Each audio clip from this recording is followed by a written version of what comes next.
deja vu, isn't it? Deja vu? What are you talking about, Spike? Yeah, deja vu, Jet. I have a strange feeling I had the same cup of noodles last night. We did have noodles last night. We had the same flavor of all 3 meals for the last 3 days. So quit dreaming. If only it was a dream. If you're not happy with those noodles, then just say so. So? There are plenty of other choices. Instant udon noodles. No. Instant ramen noodles. With nothing in them? Gross. Man. Definitely not. Instant soba noodles. Just pull the string and it's ready to eat. Udon, ramen, soba, yummy, yummy, soupy soup. Ooh, the steam. Well, we have some sushi in a cup. That's expired.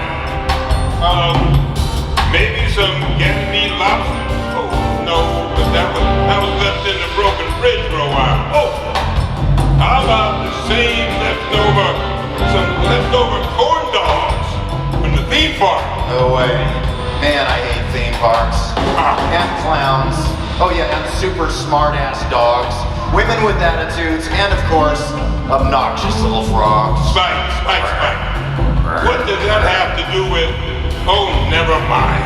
At least noodles have carbohydrates. Carbohydrates, no. Man does not live by carbohydrates alone, complex or otherwise. Tell me, have you ever heard of protein, Jet? Did you say something? I'm trying to watch the news. I was just thinking about meat. Moo cow.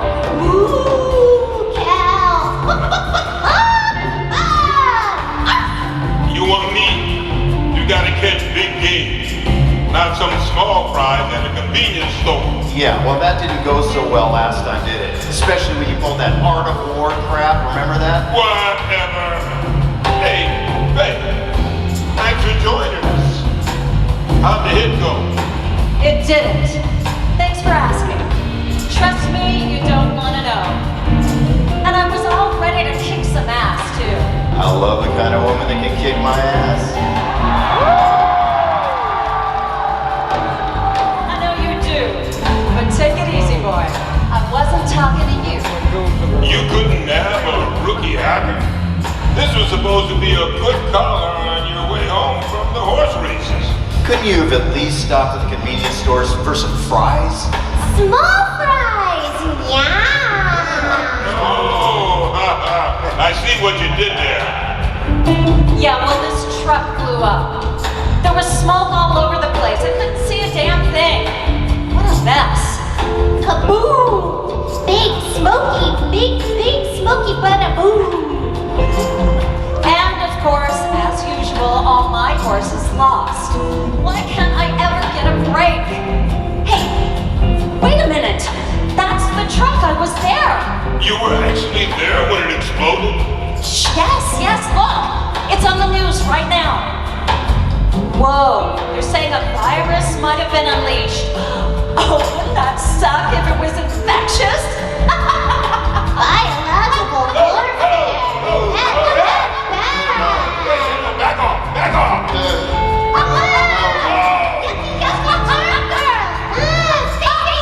Stay away from me. Hey, I don't have to. Ooh, I could bring that up. Get away!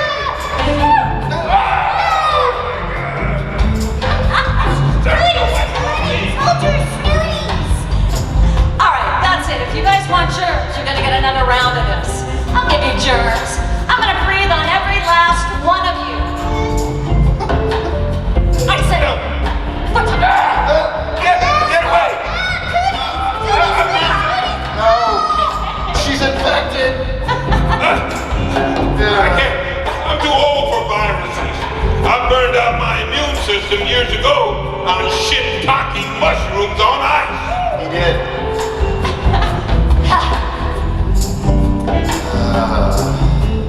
did you just say death bugs? How dare you? I do not have death bugs.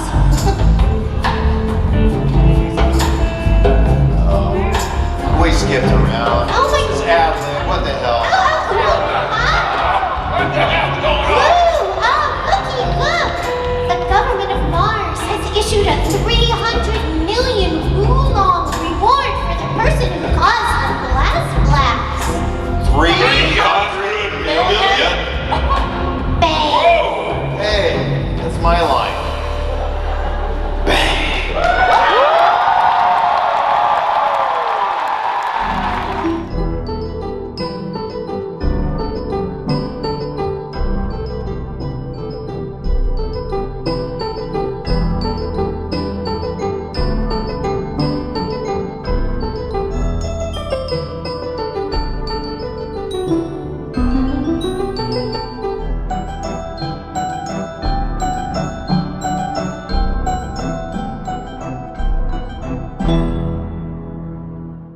to click like, subscribe, the bell notification, and whatever else YouTube has you clicking on to support us.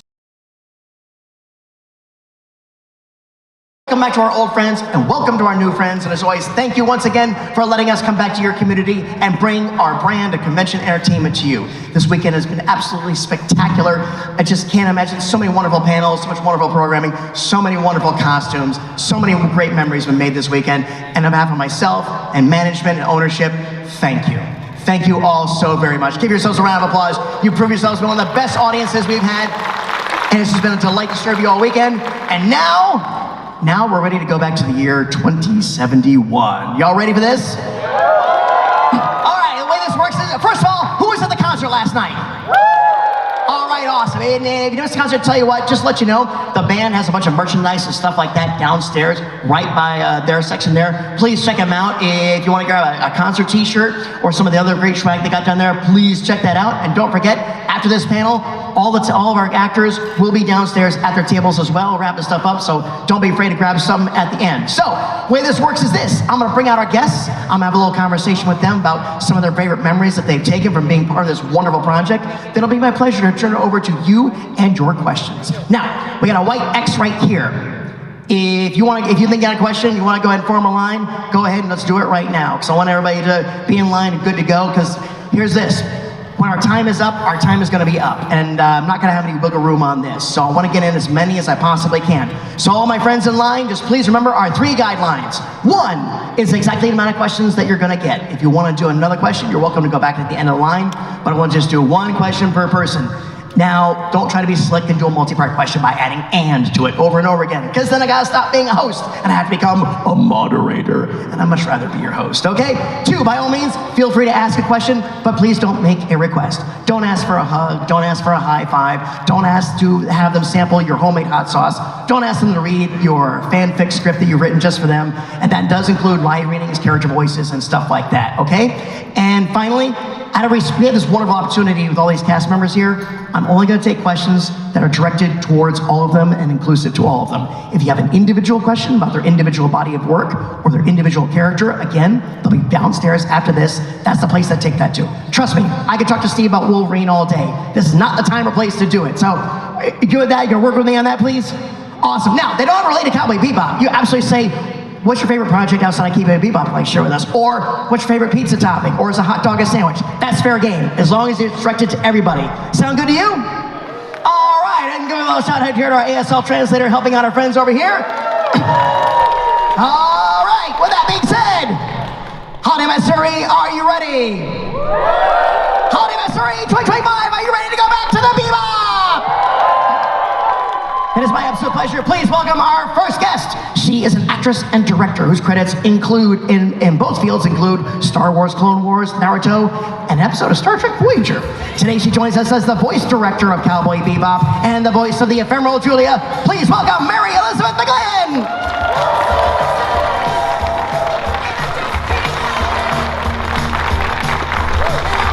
And next, he is an actor whose roles include Halloween H2O, Captain Harlock, Naruto Shippuden. But today he joins us as the voice of the former Inter-Solar System police officer, Jet Black. Please welcome Bo Billingsley!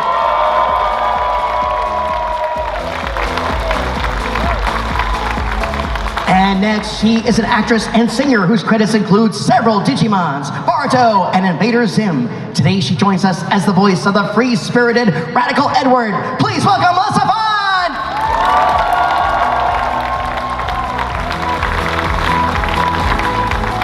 And next, she is an actress, writer, and ADR director whose body of work includes Akira, Blackjack, and Bleach. Today she joins us as the voice of the cynically and cryogenically frozen Faye Valentine. Please welcome Wendy Lee!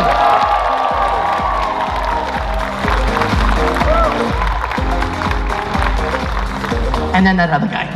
No.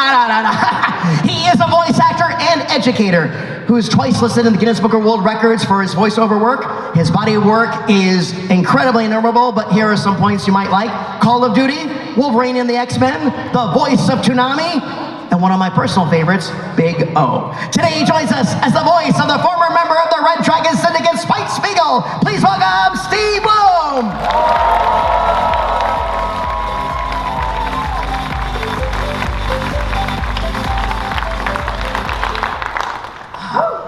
friends, welcome to Orlando, welcome to Holiday Matsuri. How y'all doing? Great. Good after last night. You guys absolutely put everything into that performance last night. You and those that amazing band, and it was so. I enjoy seeing professionalism in action, and last night it was just that way across the board. What a wonderful experience that we brought to all the fans last night. Well, that's all thanks to Wendy Lee. Thanks to Wendy. Wendy brought it about. That's right. Yay. I just have to say, this was a complete dream come true. This is something that I have been turning the wheels in the making for some time to try to get all this talent together with the incredible band Corey Paul has put together, the Bebop Big Bounty Band, and to actually have this come to fruition with all of you guys attending. How many of you were there? Yes! It's just a dream come true, and thank you so much. This is a milestone in our evolution as a cast, and we'll always remember you in that moment. Thank you. Thank you. Thank you all. Thank you all. So, what I start off with is we've all kind of heard the origin stories and the castings and stuff like that. With projects like this, I like to hear your perspective of, again, you've all had a fantastic collective body of work. I mean, we've all done projects that hit a certain point and then you move on, stuff like this. When did each of you begin to realize that Bebop never fully went away and has kind of boomeranged back in occasionally? When did you just realize that everything has a fandom, everything has a following, but when did you realize that there was something special about this one? I think when people come up to us and they start introducing their kids, it's like, this is how I got my son or daughter into anime, and you realize this is a multi-generational resonance for this show that we were just lucky enough to be a part of and not mess up, you know, because it was just the most exquisite show with the most amazing cast, and it felt like we did it in this little bubble that nobody was ever going to see it, so we'll just make it for us, you know. Well, great cast and good direction. Well, I didn't cast it. That was Kevin Seymour and Yutaka Maseba. But did you guys audition for this show? I didn't. No, Oh. I didn't. That's a rarity. Yeah, that's a rarity in what we do as actors, as voice actors, in any part of the business. You usually have to audition, but we were all given a phone call by Kevin Seymour. Kevin's vision, yes. Yeah. And I don't remember the exact conversation, but he said, I have this project and I think you're perfect for this character, and I know it's something that you can do.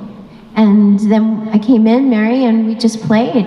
We did. Literally, we just played. The episode Toys in the Attic, I think, was one of the most fun ones, where it's just Ed and Ein walking around. Everybody gets their own story by themselves, right? While the Ganymede Rock Lobster is running around through the ducts. And Melissa and I played so much. It was so much fun to just say, oh, no, you can go whatever you want to do, literally. It's because normally when we go in, our producers say, stick as closely to the Japanese as possible. When I directed Naruto, like, stay to the Japanese.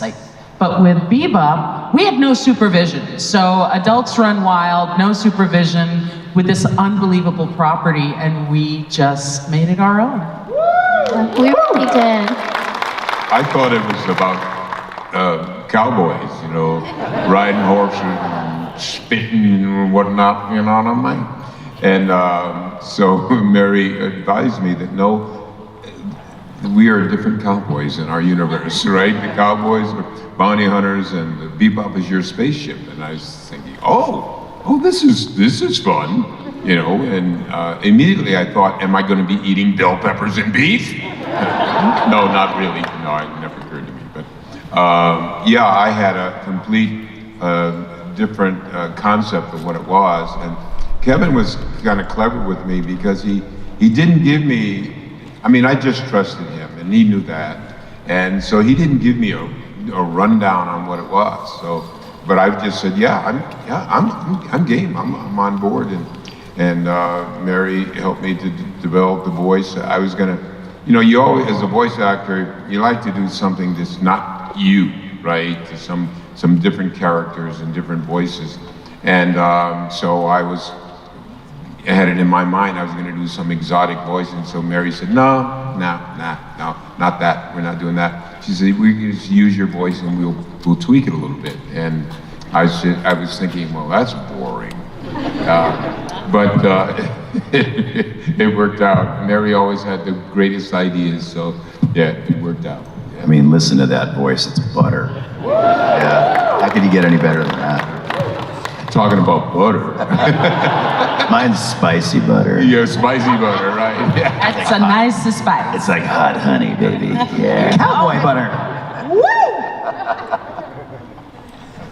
Anybody else have any moments where you sort of realized after the initial success where it was like, oh wow, people still talking to me about this one, you know? It's kind of a slow burn, honestly. When we first did this, anime was so hard to access.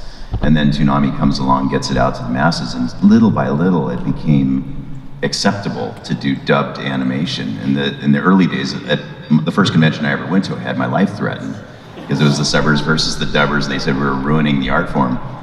So Bebop, after a few years I think after it had come out, and people really started to watch it on Toonami particularly, people started talking about it at conventions, the buzz began to grow, and it seems like it's been steadily growing. There never really was a lull. It's just gotten bigger and bigger, and like Mary said, now it's multi-generational. I've had 3 generations of people at my tables talking about Bebop and talking about how watching it together as a family has gotten them through hard times, and that to me is the best reason to be in this business, to be part of something that affects people on a personal level like that.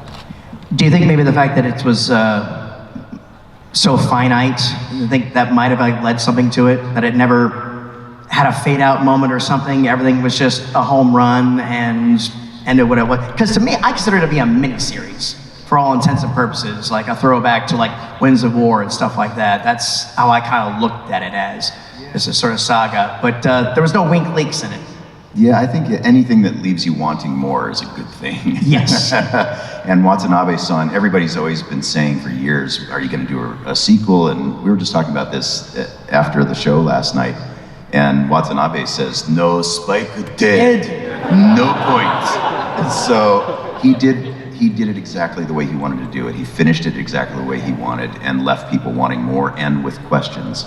And it was just the perfect alchemy of music and visuals and storytelling and all these amazing characters that you just can't really duplicate. And doing a sequel to that, I think, may have diminished it. So, yeah. The movie, of course, being a side quill, as I call it. You know, that's the best side quest of all. The movie is amazing. Yeah, for all intents and purposes, I think that works. And credit to him for sticking to his guns, you know, artistically and stuff like that. You don't see that very often in things. And I'm sure they've made offers to him, but he's like, oh, I'm sure. But Watanabe-san, if you're watching this, Spike is still alive, and with Julia. So, I'm ready. We're all available just in case. Yeah. You know, the premise is the movie. It was all a dream. You know, it never. You guys might not be familiar. There was a show called Dallas that was on.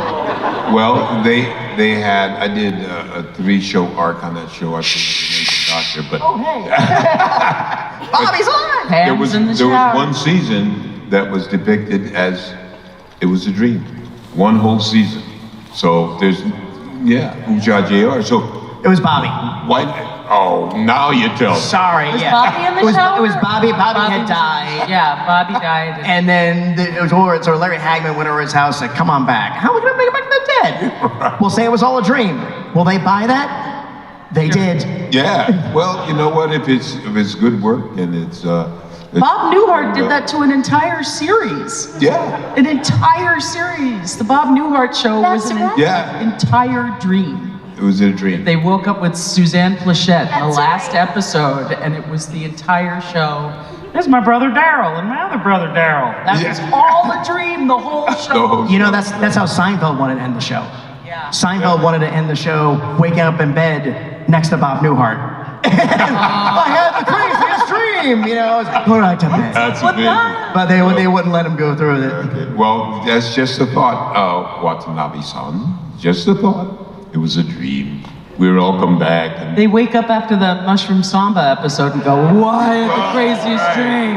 Yeah. What Yeah, it was a dream, baby. Butterflies. I don't know what was happening. I think what the consensus usually is that We would love to see more, but only if it's correct. Only if it's absolutely done right with his full, if he suddenly someday comes up with an idea and goes with it. Yeah, we always want more, but again, this is such a testament to the quality of everything involved into it. We want that in perpetuity. Unless you can do like what Andy Machete just did with Welcome to Derry, unless you can expand that lore that beautifully, then leave it alone, you know? So I just say, leave it alone, Spike it dead, dude. No, absolutely. But I miss Jed. And I miss you guys. Right here. Right here. Where am I? Who am I? What's shiitake mushrooms on ice? For each of you, just what's been the best thing to come out of this particular gig? My husband. Bit of a softball, I know. My wife. I think our friendship. I mean, your beautiful relationship, but all of us and our friendship and this family that we've created. And I have to say, you know, when we went in and we record one at a time. We don't record together. But it was through all the cons and all the appearances and coming together and seeing how special something that we created individually with Mary, but collectively together. It was so magical, but over the years and coming together and appearing together and meeting all of you guys together and seeing how special of an impact it has made, it has created a huge impact on myself personally, and I think on all of us. I just wanted to say to you theater kids, you know what it's like when you finish a play, a run of characters, and how tight the ensemble becomes, and how you don't want to say goodbye to your castmates. We haven't had to do that at any point. We thought we were saying goodbye, and we got a little sentimental when it wrapped, but it lives on because of your love and your sharing it with the next gen, and thank you so much. Appreciate it. And I have to say that, you know, we're a family, and we have had an open-ended text conversation since texting began. So just think about that one. And then to get to come together as old people now, well, some of us, and to do a concert like we did last night, it was just unbelievable. The music has been such an integral character in the show for all these years that to get to actually play with that character and that band in that capacity was... Corey is right there. Stand up, Corey. Stand up. Congratulations. Corey, come on, Corey, take a bow, take a bow. Come on, yes. Come on up. Corey, you got a merch booth, right? You got a merch booth, right? Yeah. Okay, all right. Everybody, Come on up. Let's bring Corey up, Come on, guys. Corey. Bring him up here. Get up here. Yeah. Again, fantastic job last night. Thank you very much. You said you're gonna wear the blue suit. I'm a little disappointed. The blue suit in the bag right over there. Nobody take it. Alex is guarding it with her life. So, what kind of stuff you got downstairs? We got more. If you were at the show yesterday and the line was too long for you after the show, we'll have the same 3, 2, 1 Let's Jam limited edition shirts, as well as some stickers and different things, and posters. And if you are excited, I feel like us animes love doing anime homework, you know, us anime fans. So if anyone's interested, I'll have these anime surveys that we're giving out. We're gonna make like a Family Feud style series for social media, and we'd love your answers to be a part of it. So please come say hi. Absolutely. Well, congratulations again on a wonderful showing last night. Absolutely breathtaking. And the internet, I think, is going to be talking about that for a while. And is there plans for more? You don't have to get specific, but can we hope for more? I'm hoping for as much as we possibly can put together. Yes. All right, I'll take that away too. All right, round of applause for that. Corey's socials. People can join and hear about the future band dates that'll be coming up. If you guys are interested in following along and seeing what's coming down the pipeline, the best way to do that is to follow us on social media. It's either Bebop Bounty Big Band or Cowboy Bebop Live, depending on which platform we're talking about. So on Instagram, it's Cowboy Bebop Live. Pretty much everywhere else, it's Bebop Bounty Big Band. Say that 10 times fast. All right, another round of applause for that. Let's go. Woo! Oh, yeah. Give the love, share the love. Thank you. So, just a quick question for the recording. Was it digital at that point, or were you still doing tape? Yes, it was digital, which was great. So it was actually the first show that I really got to learn Pro Tools, which if you want to learn the industry standard software that they use, it's Pro Tools. And yeah, so it was really fun. So at the end of, we do 3 episodes a week. 3 episodes a month over a 2-week period, and then we'd have 2 weeks off and go back in. And it was just amazing. But the digital stuff was so great because then I would have a day or 2 days to be able to go through every episode and listen to every take and splice things together. It was sort of like Dr. Frankenstein in there, so it was fun. Oh yeah, that's take 2. That old stuff.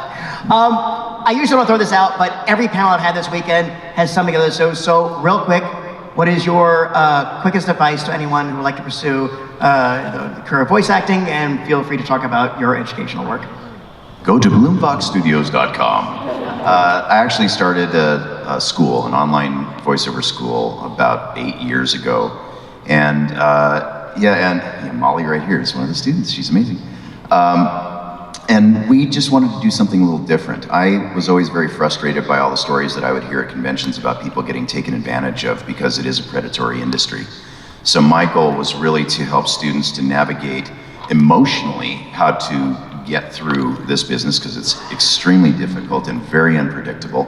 And also we're all raised with a lot of negativity from ourselves and from everybody around us if we want to do something creative. So I wanted to kind of break all that stuff down and give people an opportunity to really find that unique creativity that we all possess and to be able to express that, whether you do it on a professional level or not.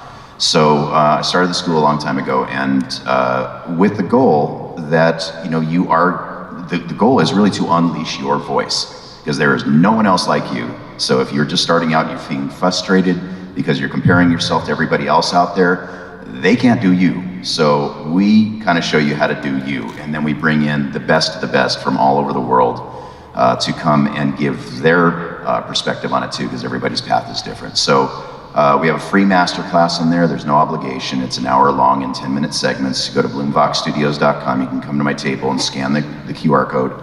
And then we just lower the prices of the classes to $25 a month, and you have access to everything we've ever done, which is now 110 classes. It's almost 300 hours of content. And so for that $25, you can scour all of that stuff and get a really, really well-rounded education. So that's my answer. Go to bloomfoxstudios.com. There you go. That's the answer. Yeah, there's not much need to be said except that I would suggest taking the class even if you don't aspire to be a professional voice actor, because it's just so much fun, right? You know, you can go there and you can just explore those characters that you have inside of you, and then you can do like I do, and I just drive my wife and my family and friends nuts with all my characters when they come out, you know, whether I'm doing an Irish accent or whatever I'm doing. Of course, my wife says stop talking, but that's my personal problem. But yeah, I would suggest taking the class even if you're not interested in becoming a professional voice actor. It's just so much fun. And you gain so much confidence. You know, we're all insecure. We've all got imposter syndrome. You know, so to be able to go out and use your voice in a confident way without, you know, feeling anxiety, or at least lessening the anxiety that sometimes we all feel just getting out and speaking in front of people. It can be terrifying. So I highly recommend that for sure. And also make use of what you guys have that what we didn't really have growing when we were developing our own careers is the internet and social media, and you know, utilize what is out there for you. And hopefully that will help.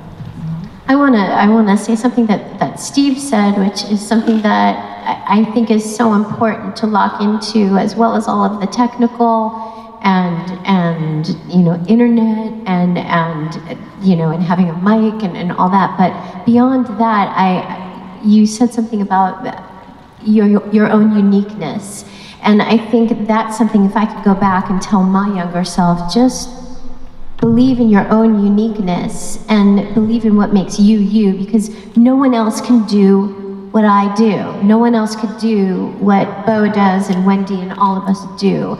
And once you lift that off, it's a huge weight when you are constantly comparing yourself, because that's what this business does. We want you to be A, B, or C, but what about me? I'm like, an A+, in there, right? But, just believe in yourself and believe in what makes you, you, and the voices that you create are something that no one else does. Just to put a final point on it, it's really in the title. It's voice acting. It's about being an actor. So when you explore the actor's journey, you are finding that you're facing a lot of rejection. It can be very difficult for your mental wellness. If you don't actually have the actor's journey and experience of performing, and letdowns and excitement and times where things are thin and you're not hearing very much about work, it's a very difficult, insecure, freelance world to navigate. So you really want to keep your day job that supports you as an artist. But there's all kinds of other jobs in production behind the scenes that are really exciting. So it might even be a stepping stone to something else in the industry if that's really where your heart is. But it's important to be an actor and not bypass the entire acclimation to acting by just cutting to the front of the line and getting in front of a microphone. There's a few exceptions.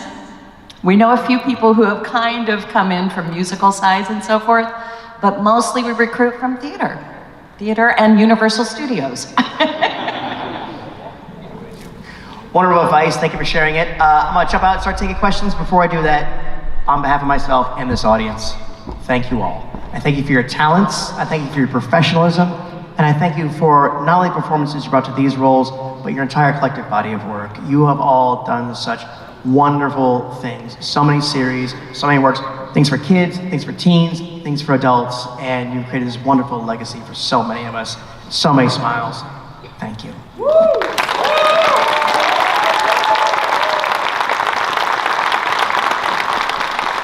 Alrighty. Put that right there. All right. Hey, first of all, great cosplay going on in here. Good job. What's your name? Master Roshi. So my question is, I saw the concert last night. It was one of the best experiences I ever had. Put me to tears at times. What did that mean to each of you to be able to do that as a group? I mean, it's just an avalanche of emotion. It's just so incredible at this point in our relationship that we're actually, all the production work we've done together, we've never performed together at the same time. We isolate each individual voice when we record.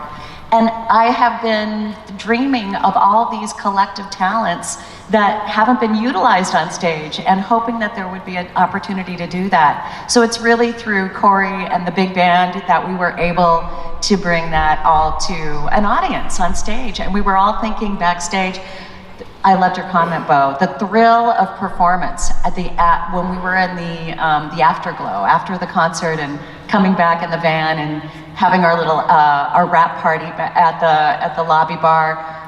We're just thinking of the wonderful high that you get from sharing an experience with the audience. It's a collective experience, and for me, it's the collab. I love collaborating with other artists, so it's a dream come true. Yeah, I wanted to be a professional musician when I was younger, but I was never dedicated enough to it to get to the level where I wanted to be. And I played in an R&B funk band in the 80s. He's an amazing musician. Do not believe anything he is saying to you right now. He is lying.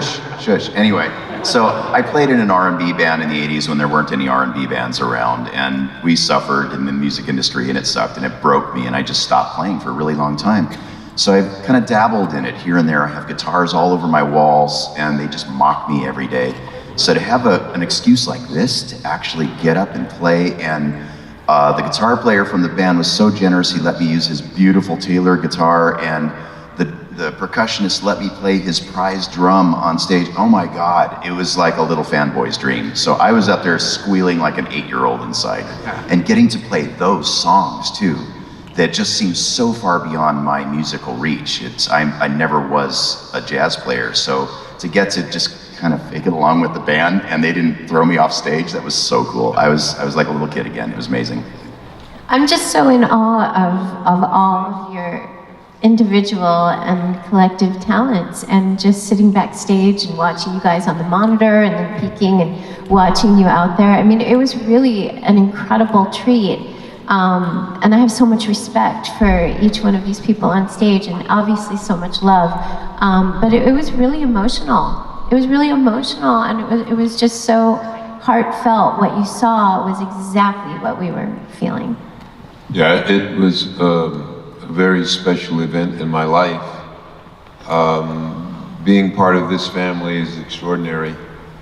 And to be on stage with these talented folks, it was emotional. I mean, it's emotional now. To actually, because as Melissa said, when we were working individually in the booth. We'd pass in the hallway, right? But to actually be on stage and to experience the love that you guys give to us, I mean, because that's what it is. I look at it as a love fest. All of the wonderful energy that was given to us last night, and obviously we send it back, and it's kind of like a reciprocal thing, and it was just magical. It was just magical, and I just love you guys. I love you. I just wanted to add one little thing to that. For me, it was just fascinating sitting backstage and watching each one of us go up there and do their thing, and it was so unique. We were talking about the uniqueness of each person. We've never really experienced that of each other in that capacity before. So Wendy Lee goes up there and does her thing, and I went, oh my God, I didn't know she could do that. And then Melissa, I've seen her sing. She's a Broadway master, but then she goes and does this super emotional thing that I've never seen you do before. I went, oh, that's really good too. And then Bo does the beat poetry thing, and Mary wails, and I was like, wow, I am so lucky to be part of this. It was really fun just to see everybody's unique personality come out, and that's a testament to Corey for choosing the songs. I was just gonna say that too. I was just gonna say that. Thanks, dude, for letting us do our thing. That was amazing. Another round for Corey. Yeah. I mean, I always knew how talented all of you guys are. You're just the best in the biz, and to be able to get up on stage and actually do this together with this unbelievable piece of the show that we've been working on, that we worked on, was just a dream come true. I still really can't even believe that happened. And I was supposed to look back at Steve at the end of Blue, and I couldn't because I cried during rehearsal. So I was like, I'll just keep looking at all y'all and your beautiful faces, but to look out and see you guys singing along with us, it was amazing. It was really amazing. It was so cool. And you know, one thing, I'm sorry, we're going off on this. I know we have a lot of people, but it brings me back. I just thought about this, about the very first session, how you brought me, and I think you brought all of us in individually into the screening room. Mary said, before we even start recording and looking at the script and breaking it all down, I want to take you into the screening room. And it was a lovely screening room at the studio. And she said, I just want you to watch the opening titles. So she says, okay, let's start. And the opening titles start, and you know, the whole thing, and my jaw just dropped, but it really brought us full circle, coming back and to the music. Like, that was the first thing that I saw of the show. Thank you, Mary. And thank you, Corey. You're welcome. Thank you for that. Good one, yeah. Thank you. Thank you, brother. Yeah, the line there was creating a Mystery Science Theater silhouette effect, so I just shifted it over here. So, hey, what's your name? My name's Mara. I was wondering what part of the show really connected with you emotionally or whatever. What part of the show just really gave you an emotional response? I got one. Where are you going? Why are you going? Are you gonna just throw your whole life away? That moment for me, it just was the avalanche, the waterfall that Faye had been holding back for so long of emotion, and her kinship to everybody on the Bebop, especially Spike. So there were many, but that one, every time I see it, it's part of the big band show. They play it on the big screen, and I have to walk away because it makes me cry every time. it's just such a deep connection with the character. It's beautiful. That didn't hit me until many years later, because I hadn't seen the show in its entirety. And once I did, it was like, I'm not going there to die, I'm going to find out if I'm really alive. And I went, oh, yeah, that's like real feels and stuff. Oh, God. Yeah, that hit me so hard, much, much later on, years later. It was crazy. When Jed goes back to Ganymede and puts his other life to rest, that was emotional, because there were some elements that were parallel to my personal life. And I mean, we're short on time, and I'm not going to go on forever, but that was very emotional for me. Very hit me very personally.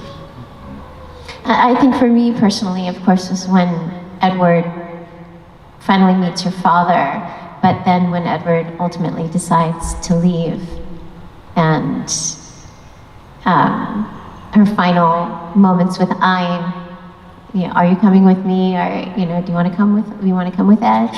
Right? Those scenes were where it hit me hard. Well, as a director, I was so in love with Steve's voice as Spike, and they kept talking about this chick, Julia.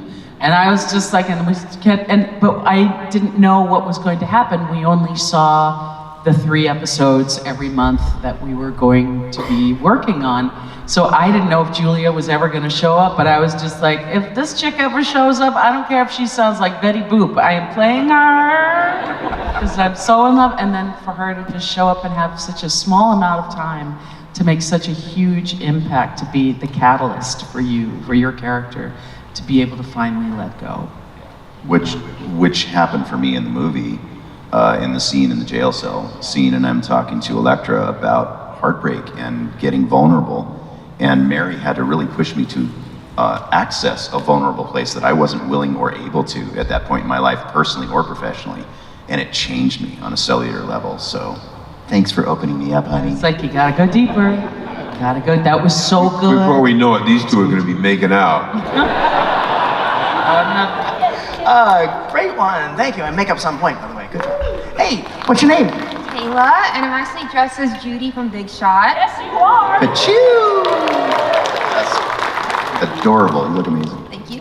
And my question is actually about the movie. So I'm not exactly sure how far apart you recorded the show versus the movie, but was there anything like unique you brought to the movie? Any differences between recording for the show versus the movie? We were in a much bigger studio. And unfortunately, the one thing that I really regret about that process was that we were recording to a projected, from a projector and not a television. So when the scene in the jail happened, and I finally got to see it on the big screen because I wasn't there for editing like I got to with the series, I had to put that, trust exercise into someone else's hands. And I didn't realize that there was shading in the studio where we were recording, so I couldn't see the sync.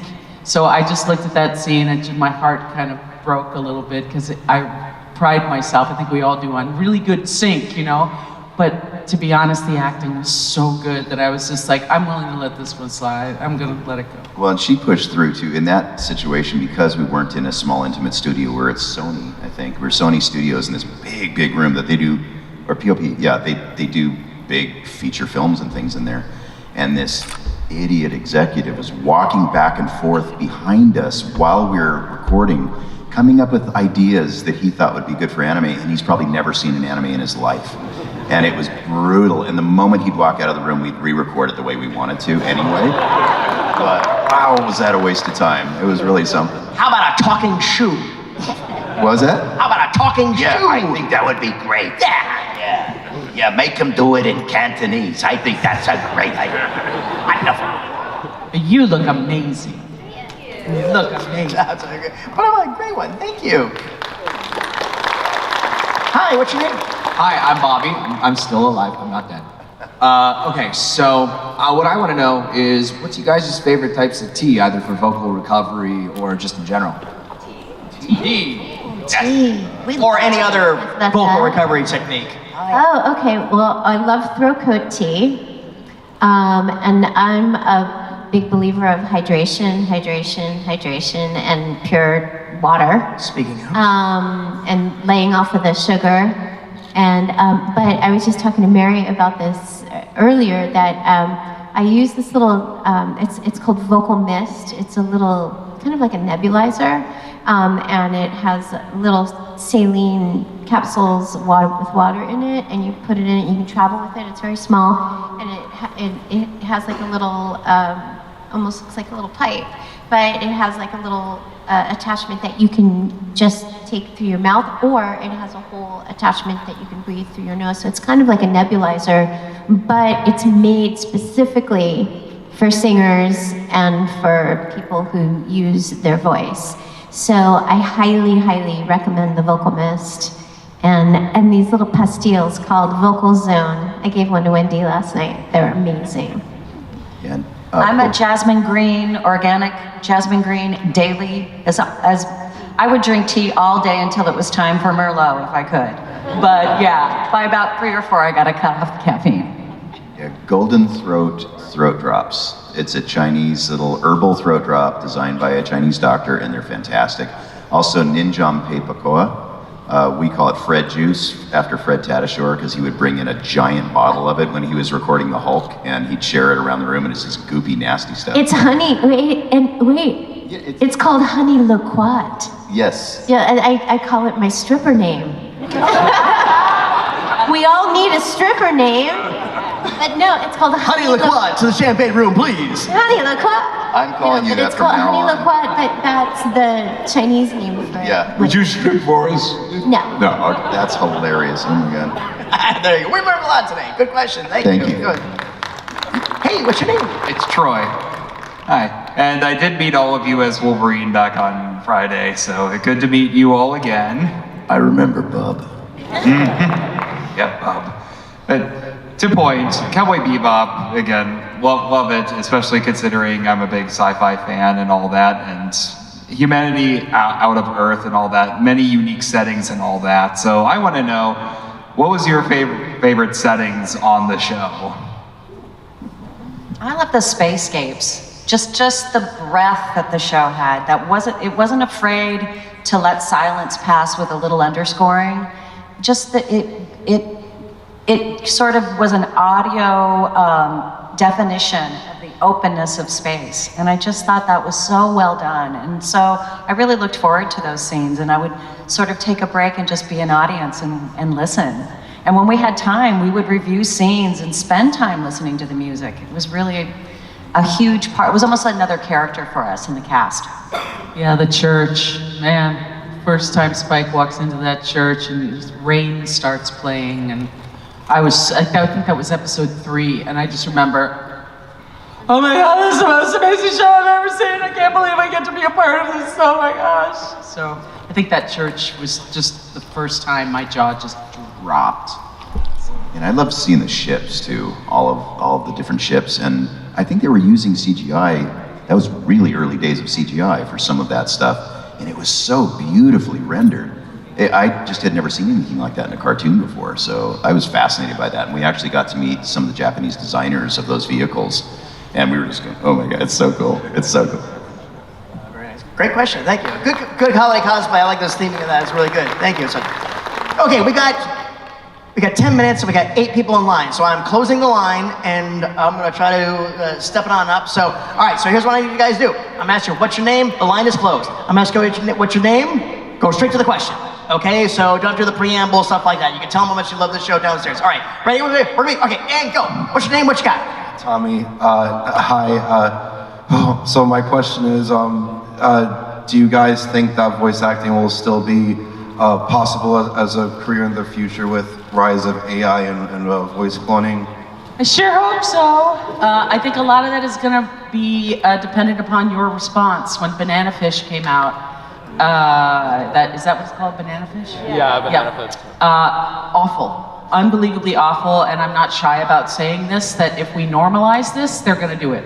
So the fact that there was such an uproar about it, they pulled it. So please remain vocal. If you're hearing AI and non-human actors doing whatever show that you're immediately, watching, just please, please, please get on social media, rail about it, scream about it, rant about it, write letters, do whatever you can do to stay vocal, to help us out, because I call it the Brundlefly effect. It's just like, it looks good, it sounds okay, but it's missing the flesh. It's missing the unpredictability of humanity and what we bring to the table, which is chaos. And they can't duplicate that yet, but if we normalize it, it'll get better and better and better, and there won't be voice actors. Well, It is a tool, not a replacement. Yeah, and I think it's going to be a badge of honor for the companies that decide to keep things human. That trend has already begun, and now we have Sean Astin as the president of our union too, who is fighting really, really hard for legal protection against AI cloning, unless we consent, and then we can make money off of it, and there's a reasonable way of tracking all that stuff. I believe there will still be a future. Every single voice actor who's gotten into this business has gotten it from somebody. I got it from my agent saying, "You're getting into the worst time in the industry, good luck." That was 30 years ago, it worked out. We've always been up against something, so. All right, took his places, good one. Okay, what's your name, what you got? Name's Cooper. Just a quick question. What's the funniest movie you've ever seen? Funniest movie? Spinal Tap. Blazing Saddles. Princess Bride. Bob Ryan. I think I got The Blob. Oh my God, yeah, Blazing Saddles is definitely up there. You couldn't get away with it today, though. A Night at the Opera. Or Sleeper. Night at the Woody Allen Opera. Sleeper. Yeah, Night at the Opera. Hey, what's your name? Chase, you have to redub Cowboy Bebop in 2025. What's one thing you do different? Nothing. I think we're all on that. Nothing, because we were learning. It was my first directing job. It was, except for Wendy, I think it was the first lead for everybody. So we learned together on that. So I wouldn't change anything. I'm not sure that we could recreate it, to be honest. It would be very different because of where we were at the time, how young we were at the time, how green we were, and just willing to take risks, and play. It might be too polished now. I like the raw feel of it. Great. Yeah. It's almost 30 years and we're still talking about it, right? Okay. Like you said, we're still available for more content should it come about. Hire us. Yes. Hey, what's your name, what you got? Sarah, question. What's your favorite food? Favorite food or dessert? Or dessert. Any kind of cake will do for me. Mary's mac and cheese. No, it's Teeny's mac and cheese. If you're on TikTok, learn Teeny's mac and cheese. It's the best. She also bakes bread. Her sourdough's sick. I like the ice cream. I do ice cream too. She makes ice cream too, yeah. I'm never gonna be a skinny woman again. I don't care. You're pretty self-sufficient at your little Hawaiian fortress, aren't you? Nice. Hey, what's your name, what you got? Cole. Love to hear that you got to have creative liberty with your script. What was some of your favorite ways to add your own personal flair to your characters and your role? Bo, can I suggest just one? Okay, so we got to the end of Mushroom Samba, and Bo's line was, "and shiitake on ice." And I just said, "Bo, could you do me a favor? We may not use it, we may not be able to, but could you put a little dash after shiitake on ice and just lean into it?" And I'll never forget when we were QCing it and I was showing it to the producer, to Yutaka, and I was just sitting there looking at him like, here it comes, and shiitake on ice. Yutaka laughed so hard, fell out of his chair, and I was just like, can we keep it? And they said, oh yeah, absolutely. So that was my favorite thing. Mine too. Mary used to give me her precious cigarettes. So anytime you saw Spike with a cigarette, I had a cigarette in my mouth, and I was a non-smoker at that point. But there was something a little naughty about it. That was fun. I wanted to say also that because Mary and I are both singers, and we saw so much musicality in Edward, and that you just really let me go sing-songy with, not only with the little songs that we made up, but with the lines and the delivery itself. So that was so fun, and just watching her was just informed so much. Like, how could I not bring all that fluidity and sing-songiness and joy to the character? I just wanted to add, when we were rehearsing our scene last night, we all wanted to play Ed. She's got the great lines, and we were cracking us up. It was so fun. Fun one, great. Hey, what's your name? What you got? My name's Vinny. Hey, Bill, I got you something. I'm sorry? Okay. Yes. So, Steve, Wendy, if Fortnite had voice acting, would you say yes? What? If Fortnite had voice acting, would you say yes to voice acting? Well, we always want to work. Work is work is work. Yeah. Yeah, there you go. All right, I'll give this to you. Cool. Yeah. Come on. Hey, what's your name? What you got? My name's Peely, and of course it is. My question is, what do you guys think about the Cowboy Bebop skins in Fortnite? Bebop skins in Fortnite? Yeah. They have them, right? I'm not a gamer, I don't know. Ones? Oh, yeah. Yeah, they're using Bebop for skins in the game, right? We didn't you get can a play check. as the characters. We didn't get a check, so Yeah. screw 'em. All right. Little jealous. Needed a Peely, so there you go. It's all equal. Okay, all right. Cool. Hey, what's your name? What you got? Hi, my name is Yoskar, and I wanted to ask, what were your thoughts on the live action of Cowboy Bebop? You can pass or play on that. I loved it. I mean, I preface that with, I loved the visual. I loved the fact that they tried to keep it to the tank opening, and it had a very comic book manga flavor to it.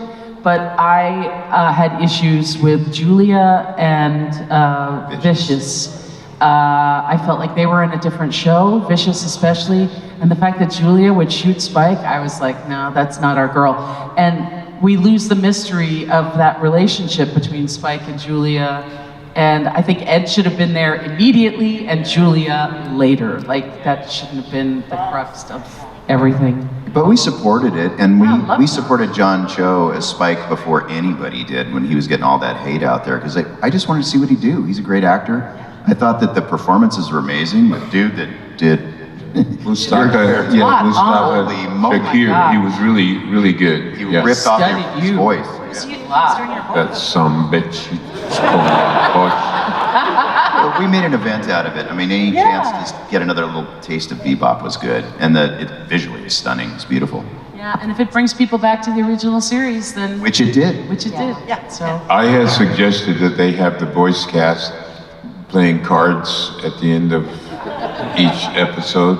Well, didn't they have your headshot? You had your headshot up on the fridge. Upside down. No, they had mine upside down. Yours was right side Yours up. was right side up. Yeah.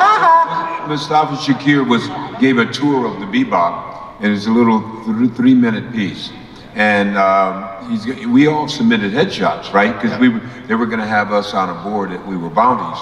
And so for some reason, they didn't do it like that. So he's giving a tour, and there it is. Steve is there, and I'm upside down under Steve. And I'm trying to think, what are they trying to say here? Well, they know our relationship. They found us out, man. They found us out. I just wanted to be one of the old men, the old pilots. You didn't fly that mission, you idiot. Because now I'm that old, so it would have been perfect. But I thought that if they had incorporated the voice cast in some little way like that, that it might have quieted down some of the anticipatory negative that was coming out before I they bet even... if they shot that in LA, we would have been, or you guys would have been a part of it. But the fact it's in New Zealand, it was in New Zealand. Yeah, So it's a little we could have difficult shot. We could have shot. fly something in people LA. out for a cameo. We still could have shot something in LA because it wouldn't. My concept was it was just like a little something. You know, even 30 seconds, 40 seconds at the end. In each episode, right? Just to incorporate and make it a complete Bebop family. And no, they didn't. They didn't buy that. So it's not about and us so now all they're the time. so they only had one season. Did you like it? I actually watched it before I watched the anime, so I actually really liked both. Oh, good. Excellent. That's important. So whatever you like, man. That's why I say fandom in these things is a buffet. There's an infinite amount of choices. Get what you like, load up your plate with whatever you want. And if somebody's eating the stewed beets and you don't like stewed beets, don't give them any crap about it. Let them enjoy it. So I appreciate you, bro. Thank you. Thank you. All right, our last one. Bring us home. What's your name? Ken. There's a lot of snappy and witty lines of dialogue within Cowboy Bebop. I wanted to know from each of you what's your favorite or most memorable line that you've ever done within the production of the series. I love the kind of woman that can kick my ass.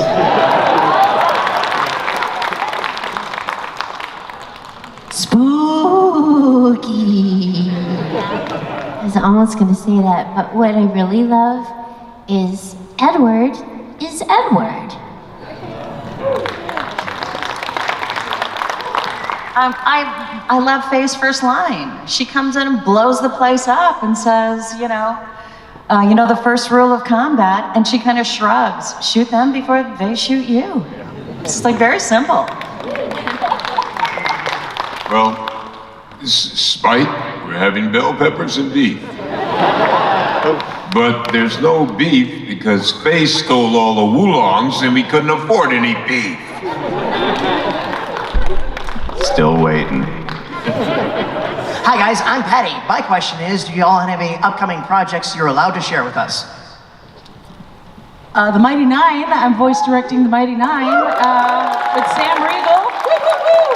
So please watch that. And I've got another something coming up, but again, the chip in my head will explode if I tell you about it. But yeah, check out The Mighty Nine. It's intense. It's really intense. I highly recommend it. Pokemon Horizons has been dropping all kinds of stuff, and I'm playing Lucius in that, so that's pretty cool. I've never been part of the Pokemon universe, and I have like 5 big projects coming out just after the first of the year. I can't talk about them yet, but oh my god, childhood dream. So yeah, check my socials, we'll announce. If I'm allowed to talk about on camera, I'm in a show on Netflix. The second season dropped in November. It's called The Vince Staples Show. And my character is based on O.J. Simpson, if you remember him.